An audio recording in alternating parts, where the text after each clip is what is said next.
요즘에 그 세계가 참 어수선하죠. 아마 여러분들도 뉴스를 틀거나 인터넷을 보거나 유튜브에서도요, 요즘에는 다른 유튜브가 안 올라오고 거의 상위 랭킹에 이렇게 이스라엘과 팔레스타인의 전쟁에 대한 그런 뉴스들이 많이 나오고 있더라고요.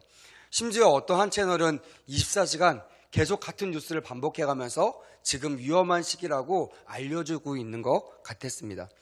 지금 세계가 우리가 러시아 또한 우크라이나 전쟁, 긴 전쟁이지만 이제 조금 기억에서 조금 가물가물해질 때, 전쟁에 대한 두려움과 염려가 조금 사그라들 이때에 왜 하나님께서 이스라엘과 팔레스타인 전쟁을 우리에게 보여주셨을까? 왜 우리에게 그것을 알리셨을까라는 생각을 한 주간 떨쳐보지 못하고 계속 그것을 묵상하고 나갔습니다. 물론 이 전쟁은요, 이 나라뿐만이 아닙니다. 대만과 중국도 있고요. 또 가장 전쟁에 민감한 나라가 어디죠? 네, 지금 우리가 살고 있는 대한민국. 또 위에는 북한. 이번 그 아시안 게임의 메달 장면을 보면서 조금 저는 좀 심각하게 받아들였습니다. 여러분들은 어떨지 모르겠어요. 저는 간혹 가다가 북한과 한국의 그 선수들이 서로 경쟁하며 나갈 때, 옛날에는요, 제가 옛날 사람은 아니지만 예전 같은 경우에는 막 지고 또 이길 때 서로 막 한민족이니까 부여잡고 기뻐하고 막 축하하고 아쉬움을 눈물 흘리며 같이 안아주고 하는 그런 광경들이 카메라에 잡혔었습니다. 근데 이번 아시안 게임은 약간 분위기가 달라졌죠. 아마 아실 겁니다. 이렇게 아주 거의 그냥 가까운 나라라고 할 수 없을 정도로 우리가 한민족인가라고 느끼지 못할 정도로 정말 적대감들을 이 그 스포츠 경기를 통해서 여러분들과 제가 마주대했을 것입니다. 그만큼 지금 정세가 어지럽다는 뜻이고요. 화합이 안 되고 하나가 안 되고 좀 날이 선 상태, 긴장 상태, 또한 기분이 안 좋은 상태라는 것을 우리는 그 모든 장면을 통해서 볼 수 있습니다. 다시 말하면 세계는요, 지금 기분이 안 좋은 상태예요. 평화롭고 서로 위해주며 서로 하나가 되는 그런 상태가 아니라 어떻게 하면 서로를 무너뜨릴까, 어떻게 하면 나의 이익을 위해서 상대방을 이렇게 무산시킬까, 없애버릴까 라는 생각으로 그런 생각들이 커져 나가다 보니까 전 세계적으로 전쟁이라는 이름들이, 또한 싸움이라는 이름들이 많이 불려지는 것 같습니다. 지금은 하나님께서 말씀하시기를 마지막 때라고 말씀하십니다. 여러분 믿으시면 큰 소리로 아멘. 아멘. 마지막 때. 지금 하나님께서 우리에게 마지막 때라고 얘기하고 있을 때, 이제 준비해서 이제 뭔가 해볼 것, 이제 뭔가 누릴 수 있는 것, 이제 뭔가 내가 내 자리를 찾아갈 것 같은 청년들에게는요, 아주 무서운 말일 것입니다. 그래서 제가 섬겼던 교회들 이 마지막 때에 대한 설교를 하면요, 오히려 어르신들은 은혜를 받는데 청년들은 좀 어려워하더라고요. 그리고 두려워합니다. 오늘 이 말씀을 통하여 이 두려움과 어려움이 떠나가고 주님이 주시는 음성들이 들려지기를 주님의 이름으로 부탁드립니다. 아멘. 우리가 천국을 준비하는 일은 가장 중요한 일입니다. 다시 말하면 청년들이나 우리 어른들, 우리가 인생을 살아갈 때 가장 중요한 것은 우리가 천국을 준비하는 기간이라는 거예요. 그래서 여러분들이 지금 이 시간, 다른 사람들은 자유시간을 보내고 있는 이 시간, 하나 앞에 예배드린 것이 얼마나 귀한 것임을 말씀을 통해 깨닫게 되기를 바랍니다. 주님을 배울 준비를 하는 것, 다시 말하면 나를 위해서 십자가에서 돌아가신 그 주님을 의지하여 그 주를 나의 주와 그리스도로 영접하는 것, 이 두 가지가 너무나 중요합니다. 사도행전 4장 26절 말씀에 근거하면요, 우리는 우리 하나님을, 우리 주님을 주와 그리스도로 영접해야 되는 거예요. 다른 이름이 아닙니다. 우리를 복되게 하는 사람, 우리를 행복하게 해주는 사람, 또 우리의 형편을 다 아시고 도와주시는 분, 이 정도가 아니라 주님이 우리의 주인이시라는 거예요. 그리고 주님이 우리의 구원자이심을 고백하는 이 준비가 지금 여러분들 때에, 지금 이 마지막 시간을 살아가는 우리들에게 가장 중요한 일이 아닌가 싶습니다. 요한계시록 1장 7절에 이렇게 기록되어 있습니다. 볼지어다 그가 구름을 타고 오시리라. 각 사람의 눈이 그를 보겠고 그를 찌른 자들도 볼 것이요 땅에 있는 모든 족속이 그로 말미암아 애곡하리니 그러하리라. 아멘이라고 기록되어 있습니다. 마지막 때는요, 주님의 오심을 보게 될 줄 믿습니다. 할렐루야. 모든 사람이 본다고 했어요. 심지어 예수님을 칼로 찔렀던, 지금으로 말하면 교회를 비판하고 교회에 나가는 것을 핍박하는 모든 사람들도 함께 볼 것이라는 거예요. 그냥 비밀리에 왔다 가시는 분이 아닙니다. 밤중에 그냥 살짝 왔다 가시는 분이 아니라 주님 다시 오실 때는요, 모든 사람들이 한 명도 빠짐없이 다 그것을 목도하게 될 것이라고 요한계시록은 그것을 증언하고 있는 것이에요. 여러분, 그때는요, 못 봤다라고 핑계댈 수 없습니다. 그때는요, 못 들었다고 핑계대며 구원해달라고 말할 수가 없어요. 이미 늦었습니다. 주님 오실 때는요, 주님을 준비했던 수많은 예수 믿는 사람들은 주님이 계시는 천국을 할 것이고요, 그 예수님을 핍박했던 마귀를 따랐던 수많은 마귀에 속한 자들은 저 지옥으로 떨어질 것입니다. 이거는 너무나 정해진 명백한 진리이고 사실입니다. 그래서 이 세상 살아갈 때 가장 중요하고 가장 좋은 준비는 무엇이냐면 예수 그리스도를 믿는, 천국을 다 우리가 준비하는 것이 가장 중요한 준비라고 할 수 있을 것입니다. 성경에는요, 마지막 때에 대한 예화가 많이 기록되어 있습니다. 오늘 마태복음 24장 말씀도 그렇지만요, 마가복음 13장 말씀에는 예수님이 오실 때가 어느 때인지를 잘 설명하고 있습니다. 보십시오. 주님이 이렇게 말씀했어요. 잎사귀를 내면 여름이 가까이 온 줄 아는 것처럼. 그러니까 잎사귀가 옅어진다. 그걸 보면요, 그 잎사귀를 연구했던 사람, 그 시절을 알았던 사람은요, 이제 곧 여름이 올 것이다 라고 압니다. 그것처럼, 그런 것처럼, 그렇게 알 수 있는 것처럼 주님이 곧 문 앞에 가까이 이룬 줄 너희들이 알라라고 주님께서 말씀하고 계세요. 아니, 명령하고 계십니다. 우리는요, 성경 말씀을 읽을 때요, 권유문인지 명령문인지를 분명히 여러분들이 알아야 됩니다. 성경 그냥 대충 읽으시면 안 됩니다. 너희들이 이렇게 했으면 좋겠다 라고 권유하는 말인지, 이렇게 하라 라고 말씀하는 명령문인지를 우리는 분명히 깨달아야 됩니다. 성경은 마가복음 13장에 가까이 이룬 줄 알라, 반드시 너희는 알아야 한다, 알아야만 된다 라고 주님께서 말씀하고 있다라는 것이. 왜요? 이렇게 알아야지만 두 가지를 할 수 있습니다. 첫 번째, 따라합시다. 주의할 수 있다. 두 번째, 깨어 있을 수 있다. 여러분, 주의한다, 이것은요, 지켜본다, 주시한다라는 말입니다. 우리가 시계를 이렇게 보듯이, 매 시간을 체크하면서 시계를 보듯이 우리가 watch, 주의한다, 우리가 지켜보고 우리가 주시한다는 뜻이 있어요. 그러니까 주님이 오늘 오실지 내일 오실지 내일 모레 오실지 우리는 몰라요. 하지만 성경이 분명히 말하고 있습니다. 아무도 모를 때 오는 것이 아니라 잎사귀가 연해지는 것을 보고 여름이 온다라고 알듯이 성경에 나와 있는 모든 징조들을 통하여 주님 오실 날이 가까이 왔다는 것을 안다고 모른다고? 안다라고 성경은 말하고 있는 것입니다. 반드시 우리는 알아야 될 줄 믿습니다. 할렐루야. 특별히 예수 믿는 청년들, 예수 믿는 성도들은요, 이 사인을 분명히 깨달아야 됩니다. 누가 알려준 것을 듣고 나가면요, 늦어요. 성경 말씀을 묵상하면서 지금이 마지막 때인 것을 체크하시면서 주시하시면서 지켜보시는 은혜가 있었으면 좋겠습니다. 그러면 주님을 기다린다면 우리는 어떻게 될까? 세 가지로 여러분들과 나눠봤으면 좋겠습니다. 첫째, 신랑을 섬기는 신부의 심정으로 기다려야 됩니다. 어떤 심정으로 기다려야 된다? 신부의 심정으로 기다려라 라는 것입니다. 옛날에 우리나라 말에 이런 말이 있습니다. 결혼하지 않는 사람이 아무것도 아니다, 결혼하지 못하면 아무것도 아니다 라는 뜻을 가지고 떡거머리 총각이라는 단어가 있어요. 아마 좀 인생을 좀 저처럼 오래 사셨던 분은 아마 기억하실 겁니다. 한국에서는요, 이 결혼이요, 너무나 중요합니다. 지금 이 시대에 우리 M4 세대, 특별히 가장 먼저 포기하는 거 결혼, 연애를 포기하는 수많은 청년들한테는요, 낯설게 느껴질 수 있어요. 하지만 저와 같은 기성세대들은요, 가장 중요하게 여겼던 것이 무엇이냐면 결혼이라는 것입니다. 왜요? 이 결혼은요, 한 사람의 인생을 바꿔놓을 수 있을 만큼 아주 위대한 사건이기 때문에 그렇습니다. 그러니까 제가 청년들한테 말합니다. 너희들 지금 준비해서 결혼하려고 하지 마. 왜냐면 결혼 전의 청년과 결혼 후의 청년으로 나눠지기 때문에 그래요.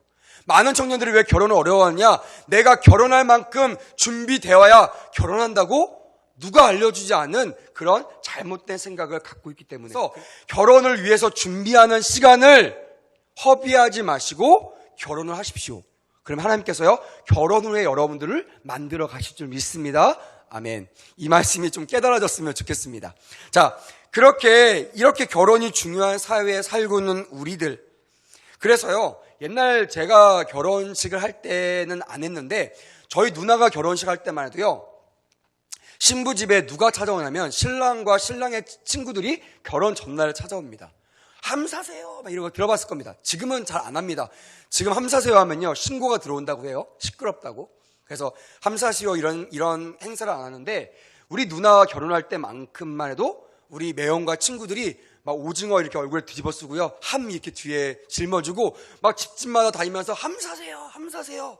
그러면요, 우리 누나 친구들과 가족들이 쭈르륵 나가가지고요, 이쁜 순대로 씁니다. 그래서요, 그냥 막 꼬시는 거예요. 어서 들어오세요. 아유, 씨름하지 말고 오세요 하면서 막 옆에서 웃음 짓고 막 이렇게 막 이렇게 미소 지면요, 그 우리 매형 친구들이 총각이잖아요. 결혼한 사람들은 거기 안 세우거든요. 총각들이니까 이쁜 자매들이 막 웃으면서 얘기하니까 막 가려고 하면 뒤에서 좀 정신 차린 사람들이 붙잡습니다. 안 돼, 이러면 안 돼. 왜요? 함을 팔아야 되기 때문에. 그래서야 못 간다고 이렇게 얼음장도 놓고요, 막 들어 눕기도 합니다. 그러면요, 준비했던 돈들을 이렇게 앞에다 깔아줍니다. 막 3만 원, 5만 원 깔아주면요, 그 돈을 수고해 가면서 그 집으로 가는 거예요. 그렇게 가서 신부들이 그 신랑이 가져온 함을 삽니다. 그러고 나면요, 뭘 하냐면요, 결혼하고 나면 신랑을 거꾸로 매달려가지고요, 발을 붙잡고 거꾸로 매달습니다. 그리고 발을 딱 들고요, 옆에 등치 좋은 남자들이요, 뭐 북어대 가야든 뭐든 잡고 막 발바닥 때립니다. 그럼 매형이 아파가지고 아파요. 그러면 그거 되게 아프게 때리는 건 아닌데 일부러 그렇게 하는 거예요. 막 그렇게 하면 이제 우리 인숙이 잘해줄 거야. 그러면 잘해줄게요. 그러면 이제 그 말 듣고 그 신랑을 풀어줘요. 그러면서 막 이렇게 풀었던 모든 것들을 다 정비하고 막 우리 사위 하면서 막 그 엄마가, 장모님이 막 닭도 삶아주고 막 이렇게 선물도 주는 그런 행사들을 옛날엔 했었어요. 지금은 안 하더라고요. 제가 얼마 전에 결혼한 친구한테 물어보니까 그냥 결혼식 끝나고 호텔 가서 자고 예배 드리고 바로 해외를 떠나는 겁니다. 그런 행사가 없어요. 왜? 그만큼 옛날에는요, 한국에서는 결혼이 그만큼 중요하다는 거예요. 결혼이 그만큼 가치 있고 축복이 있다라는 의미일 것입니다. 우리나라와 비슷하게요, 제가 이스라엘 가니까 이스라엘에서도 결혼식이 대단한 행사라고 합니다. 인생 가운데 가장 중요한 행사가 뭡니까? 라고 물어보니까 결혼, 그 다음에 예배, 이렇게 얘기하더라고요. 그래서 그런지 우리나라는 하지 않는 피로연, 아시죠? 보통 남자친구, 여자친구들이 피로연을 꼭 간다고 해요. 왜 가는지 몰랐습니다. 저는 술도 안 마시니까 친구 결혼식에 가도요, 그냥 얼굴만 내비치고 밥 빨리 먹고 사진 한번 딱 찍고 바로 교회에 와서 사역하고 그랬거든요. 근데 몰랐는데 친구들은요, 피로연을 엄청 중요시 여긴대요.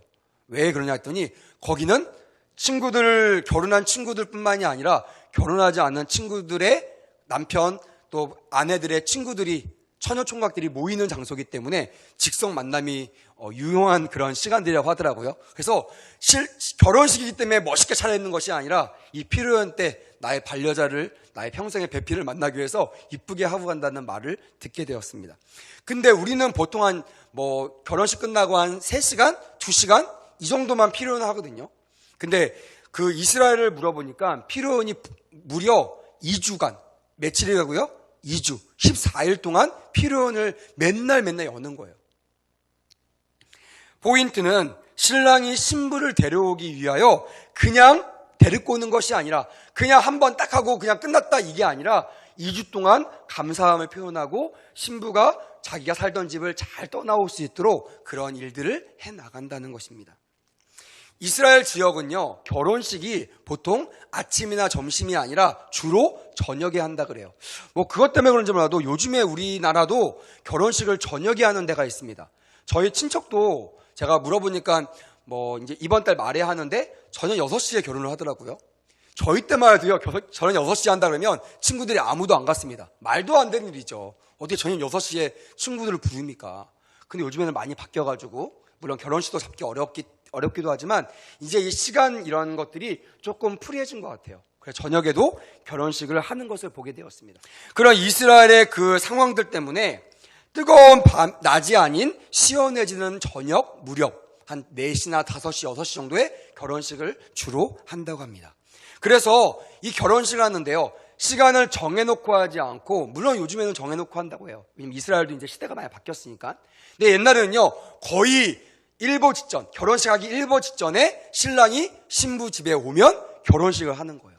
그러니까 우리처럼 몇 시에 결혼식 합니다 라고 정해놓고 기다렸다가 신랑 신부가 같이 입장하는 것이 아니라, 신랑이 모든 준비를 마치고 신랑이 딱 오면 그때 신부와 결혼을 한다는 거예요.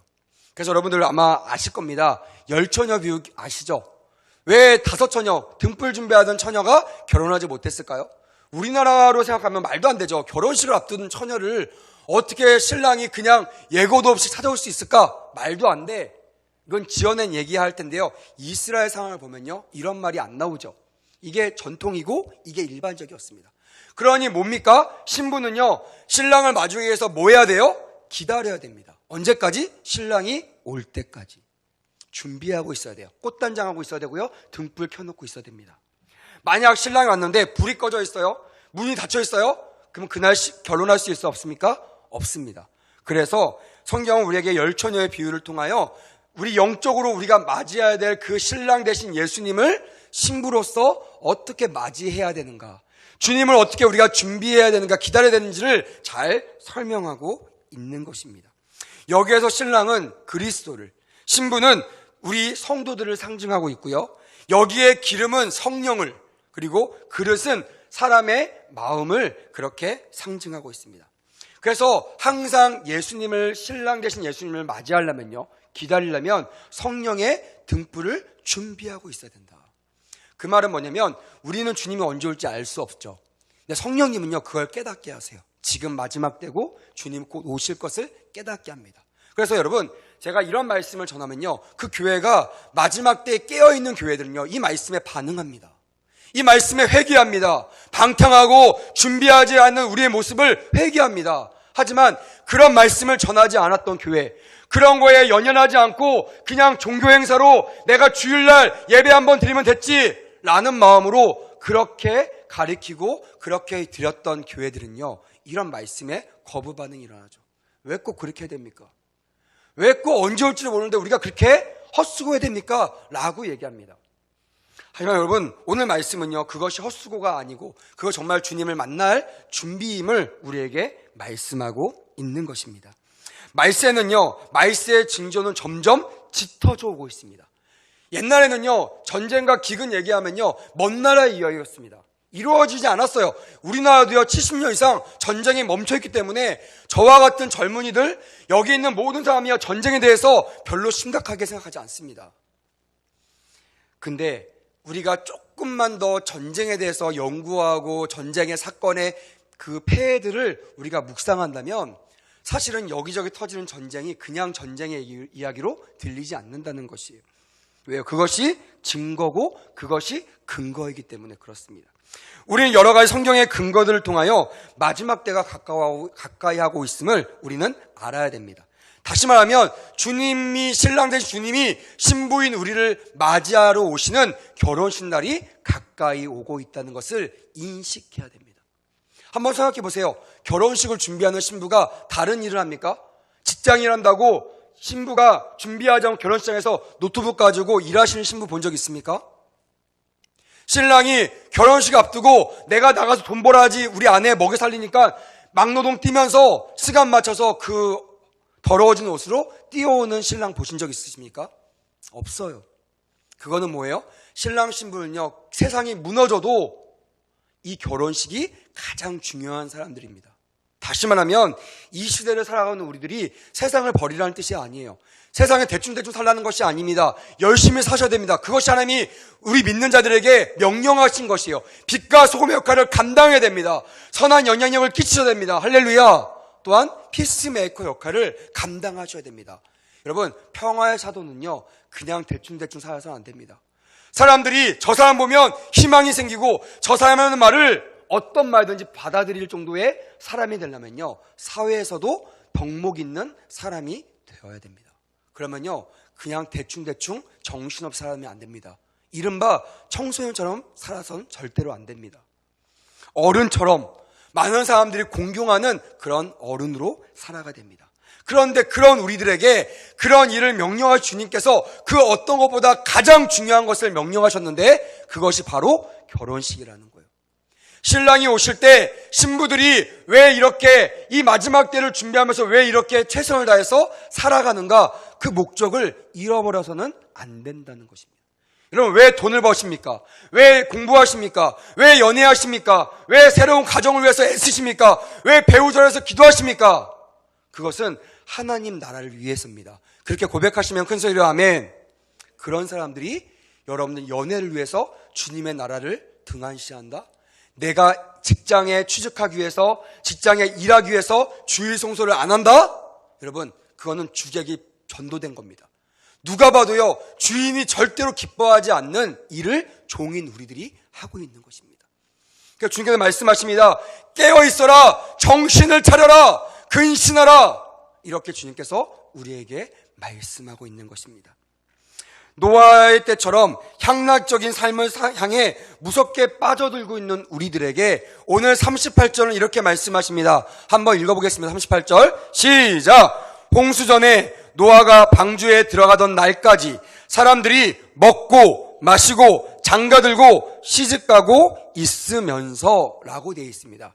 이 말을 하신 이유가 37절에 기록되어 있어요. 왜 이 말을 했냐면, 노아의 때와 같이 인자의 임함도 그러하리라. 다시 말하면 내가 오는 날이 언제냐면 노아의 때처럼 내가 올 것이야 라고 말하는 것입니다. 그럼 노아의 때가 어느 때입니까? 38절에 말하고 있잖아요. 먹고 마시고 장가들고 시집가고. 제가 이 얘기할 때마다 청년들이 끊임없이 하는 말이 있습니다. 목사님, 먹고 마시고 장가들고 시집가는 거, 지금 모든 사람들 하고 있는 거, 목사님도 하고 나도 하고 있는 거, 이거 죄입니까? 여러분, 성경이 이게 죄라고 되어 있나요? 아니에요. 왜 이거를 말했냐면 39절에 기록되어 있습니다. 한번 39절 말씀 띄워주세요. 읽어보겠습니다. 시작. 홍수가 나서 그들을 다 멸하기까지 깨닫지 못하였으니 라고 되어 있어요. 그러니까 먹고 마시고 장가두고 시집가는 일상적인 생활을 하는 것을 비판하기 위해서가 아니요. 왜요? 이거 하느라고 뭘 하지 못한다고? 따라합시다. 깨닫지 못했다. 뭘 깨닫지 못해요? 멸망하는 때가 이르는 것을 깨닫지 못했다는 거예요. 여러분, 먹고 마시고 장가들고 시집가지 말라는 것이 아닙니다. 해야 되죠. 그것이 우리에게 명령하신 명령입니다. 가정을 이루고요, 땅 끝까지 이르러 복음을 전하는 거. 여러분, 먹지 않고 복음 전할 수 있습니까? 없어요. 먹어야 돼요.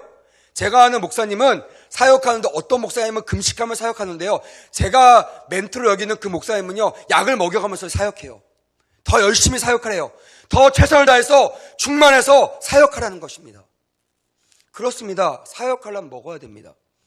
오늘 제가 아침부터 좀 새끼가 있었어요. 그래서 몸이 너무 안 좋은 거예요. 찬양 인도를 끝내고 우리 학생부 예배를 마치고 올라갔는데요, 절대 밥을 먹을 수 없는 상황입니다. 그래서 그냥 밥을 거르고 그 자리에 앉아서 누워 있었어요. 누워 있으면서 기도해서, 하나님, 저 아파요. 도와주세요. 저 좀 이따 말씀도 전해야 되는데 하나님 도와주세요. 그렇게 한참하게 기도하는 하나님께서 이렇게 피로를 좀 회복하는 그런 기운을 좀 주시면서 뭐라고 말씀하시냐면 먹어라 이렇게 말씀하시는 거예요. 그래서 하나님, 저 지금 못 먹어요. 먹으면 토할 것 같아요. 먹으면 아마 설교 못할 수도 있습니다. 그랬더니 주님께서 그렇게 말씀한 저에게 사모의 전화가 딱 걸려오는 거예요. 목사님, 뭐 사갈까요? 그러는 거예요. 저는 하나님의 음성을 들리더라고요. 남들은 그게 사모, 그냥 나를 사랑하는 아내의 음성이라고 들릴지라도 그렇게 하나님께서 먹으라고 했던 저에게 주시는 하나님의 엄중한 말씀이었어요. 제가 아내한테 빵 좀 사다 주세요 하고 끊고 기도했어. 하나님, 제가 좀 아픈데 이러다가 체하거나 이러다가 더 심해지면 말씀 못 전하면 어떡합니까? 다음 주 예배도 없는데. 주님, 이 말씀 너무나 중요한 말씀이잖아요. 저에게 이 말씀 전하라고 말씀하셨잖아요. 어떻게 하라고 하십니까? 그런데 저에게 말씀하시기는, 먹어야 네가 힘을 내요? 말씀을 전하지 않겠니? 그래서 제가 그 빵을 먹었어요. 속은 거부룩해도요 빵을 먹었습니다. 먹고 우유 먹고 커피 먹고 하면서 억지로 눌러놨어요. 그리고 뒤에서 찬양을 부르는데요, 막 힘이 나기 시작하는 거예요. 아마 안 먹었으면요 주님이 힘있게 전하라고 이 말씀을 힘없게 전했을 것입니다. 이렇게 여러분, 하나님은요 일상적인 것들을 하라고 하십니다. 목사가요 먹고 마시고 장가들고 시집 가는 거 이걸 죄라고 여기면요 장가가면 안 되죠. 신부가 더 거룩한 거 아닙니까? 근데 주님은 그것을 명령하신 것이 아니에요. 잘못 판단하지 마십시오. 잘못 해석하지 마십시오. 성경 보십시오. 어디 이렇게 나와 있나? 성경은요 분명히 말하고 있습니다. 먹고 마시고 장가들고 시집가는 이 행위가 아니라 이거 하느라고 주객이 전도되어 주님 오실 날을 내가 헤아리지 못하는 거, 깨닫지 못하는 것을 주님께서 책망하셨다는 거. 여러분, 장가가는 것을 미루라고 하시는 것이 아닙니다. 취직하지 말라는 것이 아니에요. 일하지 말고 다 때려치고 교회에서 살라고 말하는 것이 아닙니다. 생활하십시오. 연애하세요. 나가서 열심히 일하십시오. 돈 벌십시오. 비전을 향해서 기도하십시오. 하지만 그 어떤 것보다 가장 중요한 건 예배. 하나님 앞에 나와 하나님의 뜻대로 사는 이 시간임을 기억하는 우리가 되어야 될 줄 믿습니다. 둘째로, 주인을 섬기는 종의 심정으로 기다려야 됩니다. 따라합시다. 종의 심정으로 기다리자. 우리는 주인이 아닙니다. 여러분, 기분 나쁘십니까? 저는 여러분들 권면합니다. 우리는 우리 삶의 주인이 아닙니다. 빨리 포기하셔야 돼요. 내가 아무리 기고만장하고 아무리 잘난 척해도요 하나님이 닫으시면요 우리는 다칩니다. 하나님이 걷어가시면요 오늘 이 순간 제가 말씀 전하고 내려가면서 주님 나를 부르실 수도 있어요. 우리는 다 그런 존재입니다. 연약한 존재예요. 우리의 앞날을 보장할 수 없는 존재입니다. 왜요? 우리 삶의 주인이 내가 아니기 때문에 그래요. 그래서 우리는요 항상 종의 심정으로 주 앞에 충성해야 될 줄 믿습니다. 집주인이 자신에게 무엇을 맡기던 충성된 종은요 그 일을 이루기 위해서 살아갑니다. 내가 주인한테 이렇게 하면 나한테 상급을 주시겠지, 나한테 복을 주시겠지, 이걸 기대하고 일하는 것이 아니라 우리 주인이 이 부족한 나에게, 아무것도 할 수 없는 나에게 이 거룩한 것을 맡겨주셨다고, 이 큰 일을 맡겨주셨다고 이 감격으로 일하는 거예요. 보상 바라는 것이 아닙니다. 이것은요 보너스입니다. 기대하지 않았는데 나는 이 감사에 충성했을 뿐인데 우리 주인이 저를 칭찬하시면서 상급을 주시는 거예요. 근데 이 또한 우리는 전도되고 있어요. 주객이 전도되고 있어요. 주님의 일을 하는 거 왜 하느냐? 다 꽃고물 떨어질 것 때문에 우리가 하고 있는 것입니다. 기도 응답 받으려고, 잘 되려고, 잘 먹고 잘 살려고, 성공하려고 주님을 붙잡고 충성하는 사람들이 얼마나 많은지 모릅니다. 저와 같은 교회와 주행도도요 이런 종들이 많습니다. 그래서요 제가 알고 있는 목사님은 이런 종들에게 이렇게 말합니다. 사꾼이 뭔지 아세요? 돈을 위해서 살아가는 종들을 사꾼이라고 합니다. 내가 나에게 주신 은혜를 잃어버리고 이거 돈만큼 이만큼 해야지, 이만큼 하면 돈 더 받겠지, 이게 사꾼입니다. 이 시대도요 사꾼 같은 교회, 사꾼 같은 목회자들도 엄청 많습니다. 돈 몇 푼에요 움직여요. 마음이 휘덕거립니다. 돈 움직이면요 거기에 마음과 말씀도 휘청거립니다. 지금만이 아니라 구약시대부터 신약시대, 지금 우리 시대도 수많은 주회종들이요 이 부분에 통과하지 못해서 하나님 앞에 심판당했다는 것을 우린 성경을 통해서 수많이 목도할 수 있습니다. 왜 제가 여러분들에게 저희를 보고 따라오십시오라고 얘기할 수 있냐면 우리가 하나님 앞에 세워진 그런 나침판이고 지표기 때문에 그래요. 여러분들 어떻게 할지 모르잖아요. 그래서 주회종을 따라가는 겁니다. 목사님한테 물어봐야지, 목사님 말씀해 준 대로 따라가야지. 잘 모르겠으면요 목사님을 지켜보십시오. 담임 목사님을 주시하십시오. 저분은 어떻게 하는가, 저분은 어떻게 생활하는가, 그걸 보고 따라가시면요 틀리지 않게 됨을 믿으시기를 주님의 이름으로 축복합니다. 아멘. 그래서 교회는요 세상을 닮아가면 안 돼요. 뭔가 달라야 돼요. 교회 오면 교회는 너무나 이상해, 교회는 너무나 이상한 집단이야. 예, 맞아요. 그렇게 판단하고 그렇게 결단하고 그렇게 평가받는 것이 맞습니다. 뭐 교회랑 세상이랑 다를 게 없네, 뭐 똑같네. 여러분 이게요 교회의 수치입니다. 로마 시대도 그랬고요 초대교회도 그랬고 지금도 마찬가지입니다. 그런 교회가요 무너져요. 왜? 하나님의 신이 떠나가기 때문에. 건물 아무리 좋게 지면 뭐합니까? 아무리 비싼 땅이 있으면 뭐합니까? 여러분, 하나님의 신이 떠나면요 그 교회는 망합니다. 마찬가지예요. 아무리 유명한 목사면 뭐합니까? 아무리 좋은 신학교 나오면 뭐합니까? 하나님의 신이 떠나면요, 말씀을 전할 수가 없어요. 말씀이 은혜가 되지 않습니다. 그래서 우리는요, 항상 우리 인생의 주인이 주님이심을 고백하고 충성된 종으로 살아가시는 우리 모두가 되기를 주님의 이름으로 축복합니다. 아멘. 마태복음 22장에 나와 있는 이 두 종의 비유가 있어요. 여러분 기억하시죠? 포인트만 제가 짚어주겠습니다. 게으른 종은요, 언제나 주님이 돌아올 시간을요, 이게 중요해요, 자신의 마음대로 내가 내 타이밍에 주인이 올 거라고 믿는 종이었어요. 주님은 언제 올 거라고 말하지 않습니다. 내가 올 거니까 너 충성하고 있어. 갔는데요, 이 게으른 종은요, 판단하는 거예요. 아, 우리 주인이 갔으니까 적어도 한 달 뒤에 오실 거야. 한 달 동안은 그냥 대충 살아야지, 편하게 살아야지. 그때 주인을 마주대하고 내어 쫓김을 당하는 거예요. 근데 여러분, 충성된 종은요, 언제나 주님이 돌아올 시간들을 알아서 늘 최선을 다하는 마음으로 살았다는 거예요. 오늘 주님이 오시겠구나, 내일 주님이 오시겠구나, 내일 모레 주님이 오시겠구나. 그럼 어떻게 해요? 매일매일 결산하고 매일매일 준비해야 됩니다. 뭘 준비해요? 우리 주님 오실 때 주님 제가 이렇게 했습니다 라고 하나님 앞에 보고할 준비를 해야 되는 거예요. 여러분 물어봅시다. 여러분들은 게으른 종입니까? 충성된 종입니까? 다시 물어봅시다. 오늘 주님 오실 때 주님 오실 날을 기다리며 주님께 내어놓을 것을 준비하고 있는 사람입니까? 아니면 주님이 안 오실 것처럼 그렇게 여러분들 좋을 대로 살아가고 있는 그런 사람들입니까? 요즘 교회는요, 이런 말씀을 전하지 않아요. 왜? 성도들이 싫어하니까요. 복 받는다, 뭐 나음도 있는다, 잘 될 겁니다, 집 문제, 땅 문제 다 해결될 겁니다, 이런 말만 듣고자 하는 그들에게 그런 말만 던져주는 거예요. 왜? 그래야지 헌금 많이 들어오거든요. 그래야 교회가 부자가 됩니다. 그래야 교육자도 사회도 많이 주고 교회가 어렵지 않아요. 여러분, 교회가 존재하는 이유가 뭡니까? 빚이 없기 위해서 교회가 존재하는 것입니까? 비싼 주회원들 모셔와서 비싼 주회원들 세우는 것이 교회의 목적입니까? 아니에요. 교회는요, 구원이 목적임을 기억하시길 주님의 이름으로 축복합니다. 아멘. 마지막 때 보면요, 주님이 촛대를 옮긴다는 그런 말씀이 있습니다. 모든 교회라고, 하나님의 이름으로 세워진 교회라고 마지막 때까지 남아있지 못합니다. 주님이 분별하세요. 내가 이 교회는 선택하고 이 교회는 버리었노라. 옛날에는 이 교회가 인기 있었습니다, 쓰임 받았습니다, 그거 부인하는 게 아니에요. 문제는 뭐냐면 하나님의 신이 떠나면요, 그 교회는 하나님께서 사용하지 않는다는 거예요.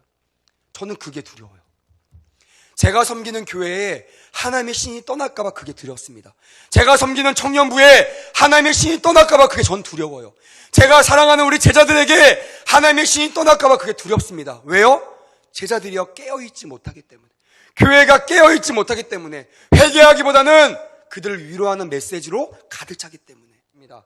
여러분, 우리가 이 땅 가운데 살아가는 이유를 분명히 깨달읍시다. 분명히 우리가 알아서 내가 일하는 것도 좋고 연애하는 것도 좋고 내 몸을 챙기는 것도 좋지만 그것을 무엇 때문에 하는지를 분명히 잊지 않는 다음 세대 또한 우리 귀한 청년들과 산부 예배자들 되시기를 주님의 이름으로 축복합니다. 아멘. 마지막으로요, 부모를 섬기는 자녀의 심정으로 기다려야 된다는 거예요. 따라합시다. 자녀의 심정으로 기다리자. 하나님은요, 부모처럼 자녀의 필요한 것들을 공급하길 원하세요. 왜 않으시겠어요? 저도 부족하지만 제 아들에게, 딸에게 제가 할 수 있는 것들을 다 해서 그들을 섬기고 싶어요. 그게 부모의 마음입니다. 주님께 말씀하셨습니다. 구하는 자에게 주시고 찾는 자에게 찾게 되고 두드리는 자에게 열리게 하실 분이 주님이십니다. 근데 그 포인트가 잘못되는 것을 원하지 않으세요. 주님은요, 무엇을 위해서 두드리고 무엇을 위해서 찾고 무엇을 위해서 구해야 되는지를 분명히 말씀하고 있습니다. 세상 것을 위해서 구하고 찾고 두드리는 자가 아니라, 따라합시다. 하나님 나라를 위해서 찾고 두드리고 그리고 구하는 자가 되자.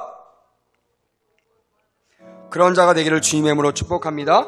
요한복음 14장 47절 말씀에 이렇게 기록되어 있습니다. 평안을 너희에게 끼치노니 곧 나의 평안을 너희에게 주노라. 내가 너희에게 주는 것은 세상이 주는 것과 같지 아니하니라. 너희는 마음에 근심하지도 말고 두려워하지도 말라라고 성경은 말하고 있습니다. 교회가 뭘 줘야 된다고요? 세상과 같은 것을 줘야 됩니까? 아닙니다. 세상과 다른 것을 줘야 돼요. 교회만이 줄 수 있는 이 구원의 메시지, 구원의 방주에 올라타게 하는 이 구원 사역들을 이루어 나가는 백운호수교회와 우리 청년들과 주일 3부 예배자가 되시기를 주님의 이름으로 축복합니다. 아멘. 말씀 마무리하겠습니다. 분명 여러분 기억하십시오. 지금은 마지막 때입니다. 어제보다 오늘 더 마지막 때에 가까이 있고요. 오늘보다 내일 더 그 마지막 때에 가까이 올 것입니다. 세상은 전쟁과 기근으로 우리가 그때가 가까이 왔음을 말씀하고 있습니다. 언제 온다는 말이 아니에요. 매달 며칠에 온다는 말이 아닙니다. 그런 말이 안 써 있어요. 하지만 주님 말씀하십니다. 잎사귀가 연해지는 것을 보면 너희도 여름이 오는 것을 아는 것처럼 인자가 너희 문 앞에 오는 것을 알라 라고 말씀하세요. 그래서 주님의 이름을 여러분에게 건면하기 원합니다. 깨어 있으시길 주님의 이름으로 축복합니다. 주의하시기를 주님의 이름으로 축복합니다. 할렐루야. 주님 오실 때까지 모든 세상적 염려를 주께 맡겨버리고요. 여러분들은요, 그것 때문에 고생하고 그것 때문에 씨름하는 것이 아니라 주의 나라의 일을 위하여, 주님의 일을 위하여 뛰고 달리는 우리 모두가 되시기를 주님의 이름으로 축복합니다.